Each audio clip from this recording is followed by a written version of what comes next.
أعوذ بالله السميع العليم من الشيطان الرجيم من حمزه ونفخه ونفسه. بسم الله الرحمن الرحيم. ربي يسر ولا تعسر وتمم بالخير. ربي زدني علما. وإذ يمكر بك الذين كفروا ليثبتوك أو يقتلوك أو يخرجوك ويمكرون ويمكر الله والله خير الماكرين. یہ ایک آیت مبارکہ ہے، آیت نمبر 30 سورۃ الانفال 9 پارہ۔ اور اے نبی یاد کیجئے جب وہ لوگ جنہوں نے کفر کیا آپ کے بارے میں تدبیر کر رہے تھے تاکہ وہ آپ کو قید کر دیں یا آپ کو شہید کر دیں یا آپ کو مکے سے نکال دیں، اور وہ تدبیر کر رہے تھے اور اللہ بھی تدبیر فرما رہے تھے، اور اللہ بہترین تدبیر کرنے والے ہیں۔ اس آیت مبارکہ آیت نمبر 30 سورہ انفال میں اللہ تعالیٰ نے کفار مکہ کے پلانز بیان فرمائے ہیں کہ وہ جو اپنے پلان کر رہے تھے، سازشیں کر رہے تھے نبی کریم صلی اللہ تعالیٰ علیہ وآلہ وسلم کو مکے سے نکالنے یا آپ سے خلاصی حاصل کرنے کے لیے کہ کسی بھی طرح سے اللہ کے نبی صلی اللہ علیہ وسلم سے وہ اپنی جان چھڑا لیں۔ اور نبی کریم صلی اللہ تعالیٰ علیہ وآلہ وسلم کی ہجرت کا بیان ہے۔ آپ صلی اللہ علیہ وآلہ وسلم مکے سے مدینہ شریف کس طرح تشریف لے گئے اور وہ حالات کیا تھے۔ جیسے ہمارے یہاں ہوتا ہے نا کہ ہم بالکل کیا ہوتے ہیں، اس طرح کے حالات میں مایوس ہو جاتے ہیں، افسردہ ہو جاتے ہیں، غمگین ہو جاتے ہیں، ٹینشن اور ڈپریشن کہیں آپ، انزائٹی کہیں یا مایوسی کی کیفیت کہیں، آپ کوئی بھی نام دیں، ہم اس کیفیت میں چلے جاتے ہیں۔ لیکن نبی کریم صلی اللہ علیہ وآلہ وسلم کا ذرا تحمل، صبر و استقلال کا بھی مظاہرہ کیجئے گا، ان آیات کی تلاوت کیجئے، ذرا غور کیجئے گا کہ اگر ہمیں ہماری کسی بہن نے ستایا ہو، ہمارے بھائی نے ستایا ہو، ہمارے چچا، ہمارے ماموں، ہماری پھپھی، ہماری خالہ نے ہمیں اذیتیں دی ہوں تو ہم کتنا رنجیدہ ہوتے ہیں، تصور بھی نہیں لا سکتے۔ یہ رشتے جب تکلیفیں دیتے ہیں تو انسان سوچ بھی نہیں سکتا۔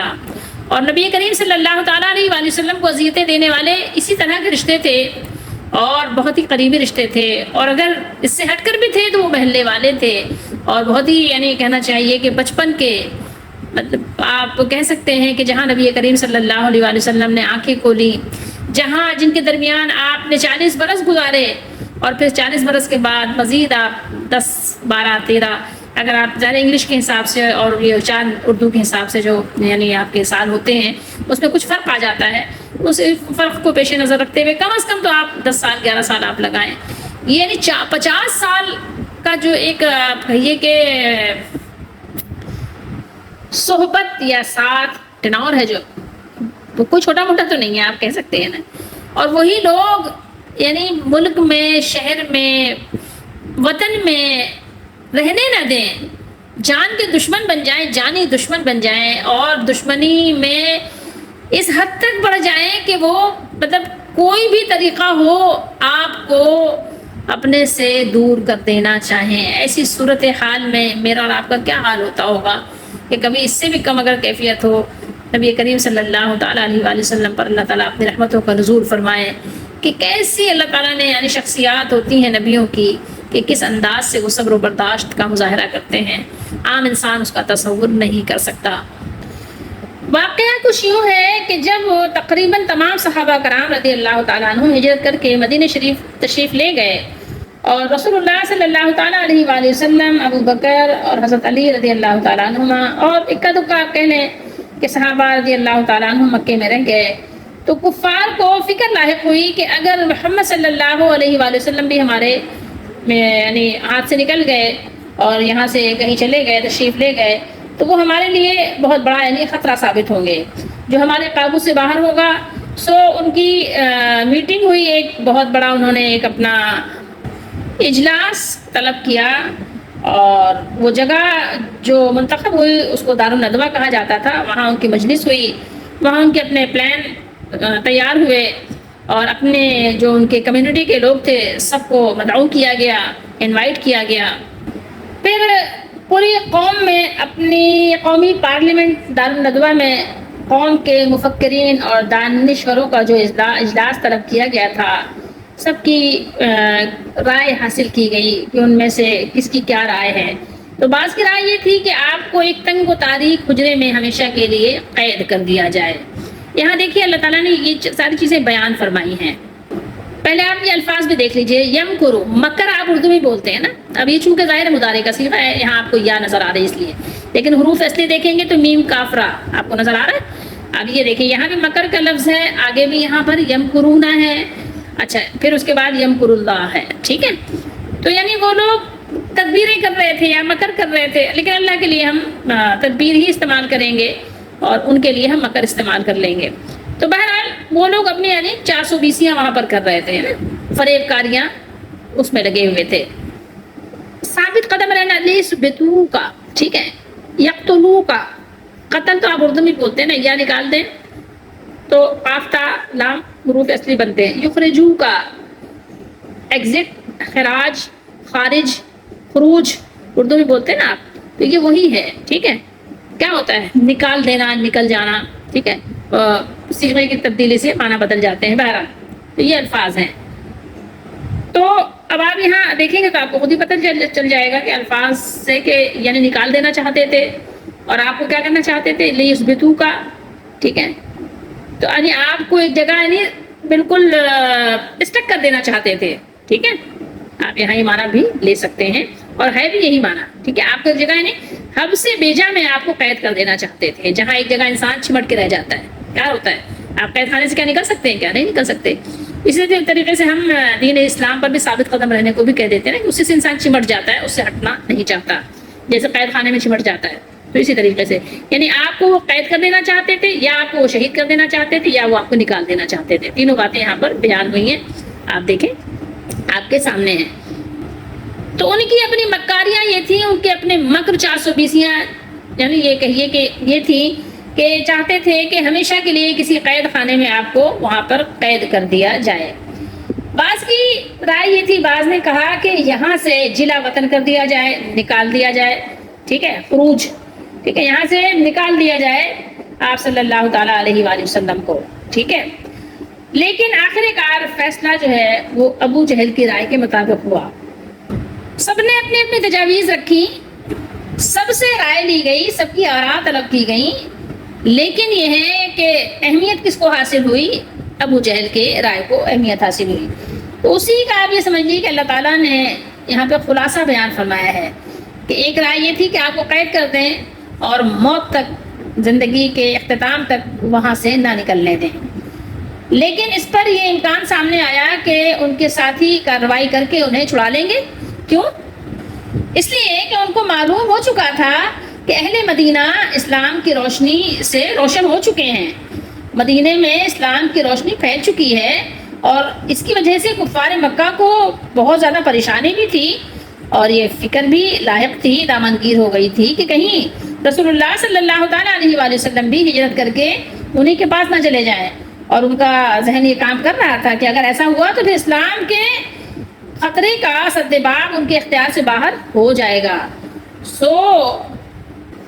کوئی بھی فیصلہ کن قدم اٹھانے سے پہلے ہمیں جو ہے سب کی رائے لے لینی چاہیے اور ساری تجاویز پر غور کر لینا ہمارے لیے مناسب ہوگا۔ یہاں آپ دیکھیں تو یہاں ایک چیز میں پتہ چلتی ہے کہ کافر جو ہوتا ہے وہ کم عقل بھی ہوتا ہے، ڈرپوک بھی ہوتا ہے، بہت بزدل بھی ہوتا ہے، ٹھیک ہے۔ تو اس لیے یہ بات یاد رکھیے گا کہ مومن کے اندر تمام صفات کے ساتھ جو مومنانہ صفات ہوتی ہیں، اس میں ایک صفت یہ بھی ہوتی ہے کہ اللہ تعالیٰ نے اس کو عقل بہت وافر دی ہوتی ہے، اور خود قرآن نے بیان کیا کہ اس کو اللہ تعالیٰ علم و حکمت و دانائی عطا کرتے ہیں، اس کے ساتھ اللہ تعالیٰ نے بہت ہی خیر کا معاملہ کرتے ہیں، اس کے ساتھ اس کو خیر کثیر عطا کر دی جاتی ہے۔ اور حدیث میں بھی ہے کہ جب اللہ تعالیٰ کسی کے ساتھ بھلائی کا معاملہ کرتے ہیں تو اس کو دین کی فقہ عطا کر دیتے ہیں، وہ بڑا فقیہ بن جاتا ہے، قرآن و سنت کے مطابق زندگی گزارنے کا اس کو شعور آ جاتا ہے۔ بہرحال آگے چلتے ہیں کہ کفار مکہ نے سب کی رائے لی، لیکن ان کو یہ پتا تھا کہ مدینہ تو روشن ہو چکا ہے ایمان کے نور سے، اور وہ مدینہ جو یثرب تھا اب وہ مدینۃ المنورہ بن چکا ہے۔ تو ان کو جو ہے یہ فکر لاحق ہوئی یا یہ امکان ان کے سامنے آیا کہ ان کے ساتھی مدینے میں جو رہنے والے ہیں، رہائش پذیر ہیں، وہ کارروائی کر کے انہیں چھڑا لیں گے۔ اگر ہم نے ان کو قید کر دیا، اب سے بیجا میں رکھا، تو ظاہر ہے کہ جو رسول اللہ صلی اللہ علیہ وسلم کو چاہنے والے ہیں وہ تو ان کو نہیں رہنے دیں گے، ٹھیک ہے، وہ تو چھڑا کے لے جائیں گے۔ ایک تجویز یہ سامنے آئی کہ نبی کریم صلی اللہ علیہ وسلم کو شہید کر دیا جائے. شہید تو ظاہر ہم کہہ رہے ہیں ان کا تو ظاہر یہی سیکھا تھا نا کہ قتل کر دیا جائے. لیکن اس پارلیمنٹ کے لوگوں کو یہ تجویز بھی صحیح نہیں لگی, اس میں بھی خامی نظر آئی. اور اس مجلس میں, اجلاس میں وہ بھی بیٹھا ہوا تھا. کون؟ شیطان تھا. شیطان نجد کے ایک بے حیا بوڑھے کی صورت میں کہ چل کر دور سے آیا تھا آج اس بزم لعنت میں. ہوئے ایوان کے در بند تقریریں لگی ہونے, نبی کو قتل کر دینے کی تدبیریں لگی ہونے. نظر آتی تھی اس بوڑھے کو ہر تجویز میں خامی, سب میں کچھ نہ کچھ نقص نکال دیتا, نہیں یہ نہیں یہ نہیں ہے. وہ کہتا تھا مبادہ پیش آئے کوئی ناکامی. بالآخر سوچ کر ابو جہل نے ایک بات بتلائی, یہی تجویز اس شیطان بوڑھے کو پسند آئی. تو ابو جہل کی جو تجویز تھی وہ یہ تھی کہ نبی کریم صلی اللہ علیہ وسلم کو شہید کر دیا جائے. اس پر آپ کے خاندان بنو عبد مناف کے ساتھ لڑائی کا خطرہ سامنے آیا کہ ظاہر اس وقت قصاص لیا جاتا تھا. ٹھیک ہے, قبیلہ کیسا ہی تھا, جہالت کتنی ہی تھی, لیکن یہ بات بھی تھی کہ قصاص لیا اور دیا جاتا تھا, یہ قانون ان کے ہاں چلتا تھا. تو یہ خطرہ تو بہرحال تھا کہ نبی کریم صلی اللہ علیہ وآلہ وسلم کو جس نے شہید کیا, جس نے تلوار اٹھائی, ظاہر اس کی گردن بھی ماری جائے گی. عبد مناف سامنے آئیں گے. آپ صلی اللہ تعالیٰ علیہ وآلہ وسلم کا خاندان بنو عبد مناف کے ساتھ لڑائی کا خطرہ سامنے آیا, اور ایک مشورہ یہ آیا کہ ہم خود ہی انہیں مکے سے نکال دیں, جہاں چاہیں جائیں, ہماری تو جان چھوٹے گی. اس پر یہ خطرہ سامنے آیا کہ وہ اپنے صدق و امانت, خوش خلقی, اتنے اچھے اخلاق کے مالک ہیں, اتنا اچھا کلام کرتے ہیں, خوش کلامی سے لوگوں کو اکٹھا کر کے تم پر حملہ آور ہوں گے, مقابلہ کریں گے تم سے, کیونکہ ان کی جماعت بن جائے گی. جہاں بھی جائیں گے ان کے ارد گرد لوگوں کا جمگھٹا جمع ہو جائے گا کہ یہ ایسے اخلاق کے مالک ہیں, اللہ نے اتنی خوبیاں ان کے اندر رکھی ہیں. آخر کار پھر فیصلہ یہ ٹھہرا کہ ہر قبیلے سے ایک نوجوان لیا جائے. ابو جہل نے مزید کیا ان لوگوں کو ترکیب بتائی کہ ایک نوجوان ہر قبیلے سے لیا جائے, وہ سب رات کو آپ کے گھر کا محاصرہ کر لیں, یعنی گھیر لیں. ٹھیک ہے, سرکل بنا لیں. آپ صلی اللہ علیہ وسلم جیسے ہی باہر نکلیں, وہ سب مل کر, جو کوئی 12 قبیلے بنے تھے تو 12 نوجوان یعنی مل کر, ہر قبیلے کا ایک نوجوان حملہ کر کے آپ صلی اللہ علیہ وسلم پر ایک ساتھ سب تیر تلوار برسائیں. ٹھیک ہے, رسول اللہ صلی اللہ تعالیٰ علیہ وآلہ وسلم کی عادت کریمہ تھی کہ عمومی طور پر آپ سحری کے وقت, تہجد کے وقت آپ نکلتے تھے اپنے گھر سے, اور حرم شریف میں جا کر آپ اللہ کی عبادت کیا کرتے تھے. تو ان لوگوں نے یہ پلان کیا کہ جیسے ہی آپ صلی اللہ تعالیٰ علیہ وآلہ وسلم سحری کے وقت اپنے گھر سے باہر تشریف لائیں تو یک بارگی آپ پر تلواروں کا مینا برسا کر آپ کا چراغ حیات دور کر دیا جائے. اور یہ کون لوگ کریں کہ جتنے قبائل آباد ہیں ان میں سے سب کے, یعنی قبیلے سے ایک ایک بہادر جو ہے, وہ جو منتخب کیا گیا ہے, وہ سارے جو ہے ایک ساتھ مل کر ایسا کریں. اور اس کی حکمت یہ بیان کی کہ جب اس طرح مکے کے سارے قبائل اس قتل میں شریک ہوں گے تو بنی ہاشم کس کس سے انتقام لے سکیں گے, کس سے بدلہ لیں گے. آخر کار پھر ظاہر ہے وہ صلح صفائی پر راضی برضا ہو جائیں گے, اور وہ دیت لینے کے لیے اس پر رضامند ہو جائیں گے, اور ہم سب مل کر آسانی کے ساتھ دیت ادا کر دیں گے. سب لوگوں نے اس رائے کو بہت پسند کیا, خصوصاً ابلیس جو شیخ نجد بن کر شریک اجلاس ہوا تھا. وہ تو خوشی سے لوٹ پوٹ ہو گیا اور کہنے لگا واللہ یہ رائے بہت ہی مناسب ہے, اس نوجوان نے بہت خوب رائے پیش کی ہے, میرے نزدیک بھی اس کے سوا کوئی اور رائے قابل قبول نہیں ہو سکتی. اس کے بعد سب لوگ اس رائے پر اتفاق کر کے اپنے گھروں کو چلے گئے. بالآخر سوچ کر ابو جہل نے ایک بات بتلائی, یہی تجویز اس شیطان بوڑھے کو پسند آئی کہ اس نے کہ ہر کنبے سے ایک ایک آدمی چن لو, کوئی باقی نہ رہ جائے قبیلہ یہ ذرا سن لو. یہ نکلے آج شب کو لے کے خواہ شام تلواریں, محمد صلی اللہ علیہ وسلم پر یہ تلواریں سبھی ایک بارگی مارے, نبی کا جسم عبرت کا نظارہ ہو کہ رہ جائے، نعوذ باللہ، یہی تجویز اچھی ہے، یہی ترکیب ہے کامل، کہ ہوگا اس طرح ہر ایک قبیلہ قتل میں شامل۔ کریں اس خون کا دعویٰ مسلمان یا بنی ہاشم، تو مل کر سب قبیلے جنگ میں ان سے نمٹ لیں ہم، غرض طے پا گئی آخر یہی تجویز شیطانی، قسم کھا کھا کے لوگوں نے نبی کے قتل کی ٹھانی۔ اللہ تعالیٰ بہترین تدبیر فرمانے والے ہیں، خیر الماکرین۔ اللہ نے جبریل امین علیہ السلام کو بھیجا، حکم دیا کہ آپ تشریف لے جائیے اور ان کی تمام جو سازشیں ہیں اس کی اطلاع نبی کریم صلی اللہ علیہ وسلم کو دے دیجیے، اور یہ بھی بتا دیجیے کہ اللہ تعالیٰ نے آپ کو ہجرت کی اجازت دے دی ہے، آپ اس رات اپنے بستر پر نہیں سوئیے بلکہ حضرت علی رضی اللہ تعالیٰ عنہ کو اپنے بستر پر سلا دیجیے۔ کافر ساری رات انتظار میں رہے، مگر اللہ تعالیٰ نے اپنے خفیہ تدبیر سے کفار کی تمام چالوں کو، سازشوں کو ناکام کر کے آپ کو بحفاظت نکال لیا۔ اگلے دن آپ صلی اللہ علیہ وسلم نے ابو بکر صدیق رضی اللہ تعالیٰ عنہ کے ساتھ آپ کی معیت میں ہجرت فرمائی۔ سیرت کی تمام کتابوں میں یہ قصہ مذکور ہے، جس کا یہ خلاصہ قرآن مجید کے مطابق ہے، اور اس ہجرت کا جو بیان ہے کچھ 10ویں سپارے سورہ توبہ میں بھی اللہ تعالیٰ نے بیان فرمایا ہے، آیت نمبر 40 میں۔ آیت نمبر 40 میں اللہ تعالیٰ نے ارشاد فرمایا، یہاں پہ اللہ تنصروہ فقد نصرہ اللہ اذ اخرجہ الذین، وہی بات ہے نا جو خروج کی بات ہو رہی ہے۔ ثانی اثنین، جب رسول اللہ صلی اللہ علیہ وسلم یعنی دو تھے، اور دو میں سے ایک آپ تھے اور ایک آپ کے ساتھی ابو بکر صدیق رضی اللہ تعالیٰ عنہ تھے، جب آپ صلی اللہ علیہ وسلم فرما رہے تھے اپنے ساتھی سے، اپنے صاحب سے، لصاحبہ لا تحزن ان اللہ معنا، اللہ ہمارے ساتھ ہے۔ اذ اخرجہ الذین، جبکہ سوچو اس وقت کو کہ کافروں نے رسول اللہ صلی اللہ علیہ وسلم کو اپنے وطن سے نکال دیا تھا، دو میں سے دوسرے، جبکہ وہ دونوں غار میں تھے، جب یہ اپنے ساتھی سے کہہ رہے تھے کہ غم نہ کرو، اللہ ہمارے ساتھ ہے۔ سو جناب باری تعالیٰ نے، اللہ تعالیٰ نے اپنی طرف سے تسکین، سکینہ نازل فرمایا، ٹھیک ہے، اور سکینہ نازل فرما کر ان لشکروں سے رسول اللہ صلی اللہ علیہ وسلم اور ابو بکر صدیق رضی اللہ تعالیٰ عنہ کی مدد کی جنہیں تم نے نہیں دیکھا، ایسی مدد کی، ایسی جنود سے اللہ نے مدد کی، لم تروہا، جس کو تم لوگوں نے نہیں دیکھا۔ وجعل کلمۃ الذین کفروا السفلی، علیا اور سفلا، علیا اللہ کی بات رہی، سفلا کافروں کی بات کر دی اللہ تعالیٰ نے، کافروں کو بات کو کیا کیا اللہ تعالیٰ نے؟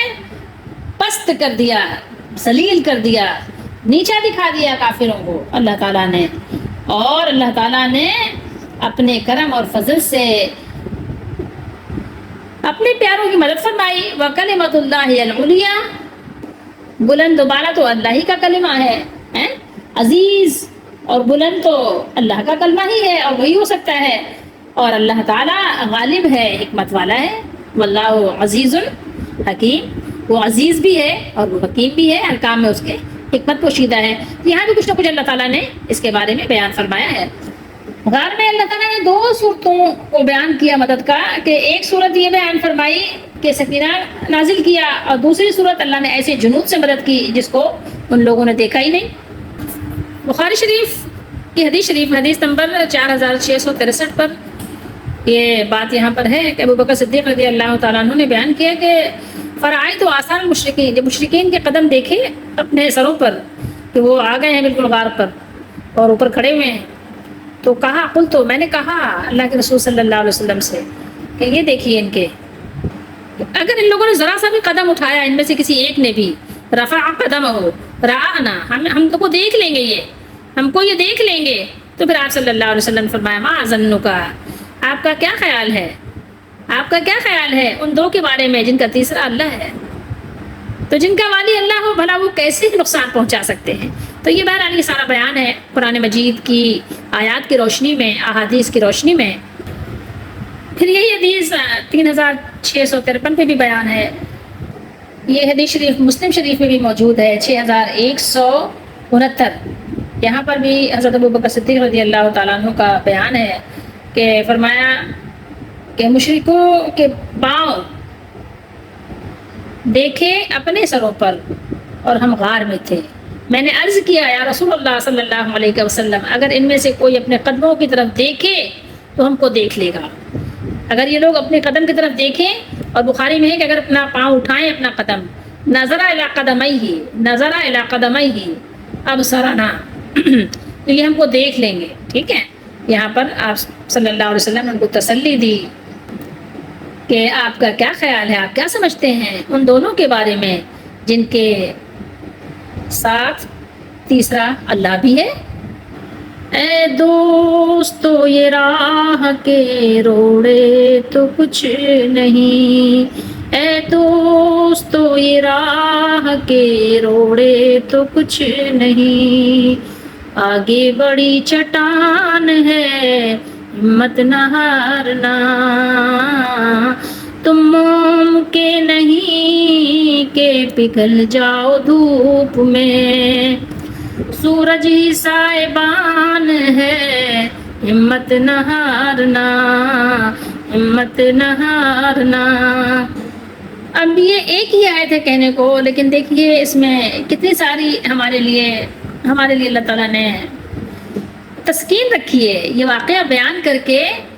اور آپ دیکھیں کہ اللہ تعالیٰ نے، اللہ کی سنت یہی ہے کہ اپنے انبیاء نبیوں کو اللہ تعالیٰ نے بہت ہی کہنا چاہیے زبردست طریقے سے آزمائش کی ہے. ان کی اس آزمائش پر صرف وہی ہستیاں تھیں جو پوری اتری. آپ تصور کر کے دیکھیں، تھوڑی دیر کے لیے سوچیں تو صحیح، تھوڑی دیر کے لیے ہم پر تھوڑی سی مشکل آتی ہے، ہم کتنے پریشان ہو جاتے ہیں. نبی کریم صلی اللہ علیہ وسلم کا یہ ہجرت کا واقعہ ہی دیکھیں کہ کیا پلان کر رہے ہیں، کون لوگ کر رہے ہیں کون یہ لوگ. کبھی غور کیا، سوچا؟ ہم تو کہتے ہیں اب تک رشتوں کو چھوڑ دیتے، کہتے ہیں ہمیشہ کے لیے چھوڑ دیا، تو بات ہی نہیں کریں گے، تو ملیں گے نہیں. انہوں نے ہمارے ساتھ بہت برا کیا، اب اس سے زیادہ برا کوئی کیا کر سکتا ہے؟ آپ سوچیں تو صحیح، ذرا غور کریں، اس میں ہمارے لیے کتنے سارے سبق ہیں. اور کافروں کا مکر بھی دیکھیں کہ جب انہوں نے نبیوں کو نہیں چھوڑا، جب انبیاء علیہ الصلوۃ والسلام جیسی ہستیاں جو بالکل معصوم ہیں، جب ان کے لیے انہوں نے کیا کیا برے گندے پلان کیے، تو میں اور آپ کیا چیز ہیں؟ کچھ بھی نہیں ہے. سوچئے. لیکن یہ ہے کہ اللہ تعالیٰ نے انبیاء علیہ الصلوۃ والسلام کی غیبی طاقت کے ذریعے سے مدد فرمائی، جیسے کہ ہم نے سورۃ توبہ میں پڑھا. اب اللہ تعالیٰ نے کہ دیکھیے خفیہ تدبیر اللہ کی کیسی ہے اور بہترین تدبیر اللہ کی کیسی ہے کہ اللہ تعالیٰ نے خبر دے دی، بتا دیا کہ آج آپ صلی اللہ علیہ وسلم اپنے بستر پہ آرام نہیں کریں گے، بلکہ آپ کو اللہ نے اجازت دیتی ہے کہ آپ مکے سے تشریف لے جائیں. اور ان لوگوں نے اپنے پلان کے مطابق جو انہوں نے مشورہ کیا تھا، شام سے ہی جو قریش کے نوجوان تھے، قریشی نوجوانوں نے آپ صلی اللہ علیہ وسلم کے مکان کا محاصرہ کر لیا. آپ صلی اللہ علیہ وسلم نے یہ دیکھا تو حضرت علی مرتضیٰ رضی اللہ تعالیٰ عنہ کو حکم دیا کہ آج کی رات وہ آپ صلی اللہ علیہ وسلم کے بستر پر آرام کریں گے، کیونکہ امانتیں بھی تھیں، وہ امانتوں کو ادا بھی کرنا تھا. ٹھیک ہے. اور یہ خوشخبری سنا دی کہ اگرچہ بظاہر اس میں آپ کی جان کا خطرہ ہے، مگر دشمن آپ کا کچھ نہ بگاڑ سکیں گے. حضرت علی رضی اللہ تعالیٰ عنہ نے اس کام کے لیے اپنے آپ کو پیش کر دیا. وہ تو آمنا صدقنا تھے نا، لبیک، فوراً جان کا نذرانہ پیش کرنے کے لیے تیار ہو جاتے تھے. مسند احمد اور مستدرک حاکم وغیرہ میں حدیث ہے کہ عبداللہ بن عباس رضی اللہ تعالیٰ عنہ نے بیان کیا کہ ہجرت کی رات حضرت علی رضی اللہ تعالیٰ عنہ نے اپنی جان کا سودا کیا. وہ یہ کہ انہوں نے نبی کریم صلی اللہ علیہ وسلم کی چادر اوڑھی اور آپ کی جگہ سو گئے. جب آپ دیکھیں کہ دشمن نے پورے گھر کا چاروں طرف سے گھراؤ کیا ہوا ہے کہ کسی بھی طرح سے اللہ کے نبی صلی اللہ علیہ وسلم نکل کر نہ جا سکیں. آپ کو اندازہ ہو سکتا ہے کہ جب وہ نبی کریم صلی اللہ علیہ وسلم کے بستر پر جائیں گے، دیکھیں گے آپ نہیں ملیں گے، تو ان کو کیسا غصہ ہوگا. سوچ سکتے ہیں، سب کے ہاتھوں میں تلواریں ہیں، کچھ بھی ہو سکتا ہے. تو انہوں نے اپنی جان کا نذرانہ پیش کر دیا تھا نا. اور ہم لوگ کیا کرتے ہیں؟ ہم تو عمل بھی نہیں کر پاتے. ذرا سوچیں ذرا. اور خوش فہمی کیا ہے، خواب کیا دیکھتے ہیں کہ ہم تو عاشق رسول ہیں. ذرا غور کریں. تفاسیر میں یہ بات بیان ہوئی ہے مختلف تفاسیر کے حوالے سے کہ آپ صلی اللہ تعالیٰ علیہ وآلہ وسلم اس محاصرے سے، اس مشکل سے کس طرح سے نکلے. وہ اللہ تعالیٰ نے ایک معجزہ اللہ تعالیٰ نے آپ کو عطا کیا اور اس معجزے کے ذریعے سے اللہ تعالیٰ نے یہ مسئلہ حل کیا کہ آپ صلی اللہ علیہ وسلم نے ایک مٹھی میں مٹی بھر کر آپ باہر تشریف لائے، اور محاصرہ کرنے والے جتنے بھی لوگ کھڑے تھے، آپ نے محاصرہ کرنے والے اپنے دن میں مگن تھے۔ اللہ کے نبی صلی اللہ علیہ وآلہ وسلم تشریف لائے، اور ان لوگوں نے ایسا اللہ تعالیٰ نے ان کو یعنی پھیر دیا کہ نہ ان کی نظروں نے اور ان کی فکروں نے آپ کو دیکھا ہی نہیں، حالانکہ آپ صلی اللہ علیہ وسلم نے ان میں سے ہر ایک کے سر پہ خاک ڈالتے ہوئے نکل کر چلے گئے۔ آپ تشریف لے جانے لگے، آپ کے تشریف لے جانے کے بعد کسی آنے والے نے ان لوگوں سے پوچھا کہ یہاں کیوں کھڑے ہو؟ انہوں نے بتلایا کہ محمد صلی اللہ علیہ وسلم کے انتظار میں۔ اس نے کہا کہ تم کس خام خیالی میں ہو؟ وہ تو یہاں سے نکل کر جا بھی چکے ہیں، اور تم میں سے ہر ایک کے سر پر خاک ڈالتے ہوئے گئے ہیں۔ ان لوگوں نے اپنے اپنے سروں پر ہاتھ رکھا تو اس کی تصدیق ہوئی کہ ہر ایک کے سر پر مٹی پڑی ہوئی تھی۔ وَإِذْ يَمْكُرُ بِكَ الَّذِينَ كَفَرُوا لِيُثْبِتُوكَ أَوْ يَقْتُلُوكَ أَوْ يُخْرِجُوكَ، یعنی وہ وقت یاد رکھنے کے قابل ہے جبکہ کفار آپ کے خلاف تدبیریں سوچ رہے تھے کہ آپ کو قید کریں یا آپ کو شہید کریں یا آپ کو شہر بدر کر دیں، مگر اللہ تعالیٰ نے ان سب کی تدبیریں خاک میں ملا دیں، اور اللہ کی تدبیر سب تدبیروں پر غالب آ جاتی ہے۔ اللہ تعالیٰ غالب ہیں، اللہ تعالیٰ پر کون غالب آ سکتا ہے؟ سوال ہی پیدا نہیں ہوتا۔ اللہ تعالیٰ بہتر تدبیر کرنے والے بھی ہیں، اور ساری تدبیروں پر اللہ کی تدبیر غالب آ جاتی ہے، جیسا کہ یہ واقعہ ہم نے پڑھا، قرآن و حدیث کی روشنی میں ہم نے سنا، اور اس وقت کے لوگوں نے اس کو اپنی آنکھوں سے مشاہدہ بھی کیا، ان کو مشاہدہ ہوا، انہوں نے دیکھا۔ تو غور کرنے کی بات ہے کہ ہمارے نبی صلی اللہ علیہ وسلم کی ہجرت میں بھی ہمارے لیے بہت ساری حکمتیں، بہت سارے سبق ہیں، اور قرآن مجید تو ایک ایسا چشمہ صافی ہے کہ جتنی مرتبہ ہم اس کی تلاوت کریں، ہر مرتبہ ایک نیا خزانہ ہاتھ میں آتا ہے، ایک نیا موتی نکل کر آتا ہے، آپ کو پتہ ہے۔ تو اس کی تلاوت کریں، اس کو سمجھیں، اور اللہ کے نبی صلی اللہ تعالیٰ علیہ وآلہ وسلم کی زندگی سے ہمیں صحت مند ایک مضبوط بہت خوبصورت ایمان بھی نصیب ہوتا ہے، یقین میں بھی ترقی ہوتی ہے، اور ایمان میں بھی برکتیں حاصل ہوتی ہیں۔ نبی کریم صلی اللہ علیہ وسلم کی زندگی قرآن میں پڑھیں یا سنت میں پڑھیں یا سیرت میں پڑھیں، آپ کی جب بھی دیکھیں گے تو علمی بصیرت میں ہمیشہ اضافہ ہوتا ہوا نظر آئے گا۔ اللہ تعالی ہم سب کو قرآن مجید سے لو لگانے کی، اس سے دوستی لگانے کی، اس کی تلاوت کرنے کی، اس پر عمل کرنے کی توفیق دیں، اور اس کے ذریعے سے ہمیں مضبوط بنائیں۔ قرآن ہمیں مضبوط بناتا ہے، ہمارے ارادوں کو مضبوط بناتا ہے،